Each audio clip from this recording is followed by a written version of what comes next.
नहीं भैया, क्या नाम आहे भैया? दादा काय नाव तुमचं? त्यांचं आयुष.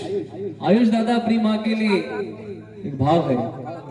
हे काल रात्रि है कल्याणी, तेरा जोड़ धरा पर कोई नहीं, मेरे माँ के बराबर कोई नहीं, मेरे माँ के बराबर कोई नहीं. हे काल रात्रि है कल्याणी, तेरा जोड़ धरा पर कोई नहीं, मेरे माँ के बराबर कोई नहीं, मेरे माँ के बराबर कोई नहीं. तेरी ममता से मोनिका बिटिया, वैसे आप हमारे हमसे बड़े ही होंगे, लेकिन मैया रानी का आशीर्वाद आप पर हमेशा बना रहे और आपका भाव है मैया रानी के चरणों में आपका आने वाला संसार हमेशा सुखमय हो.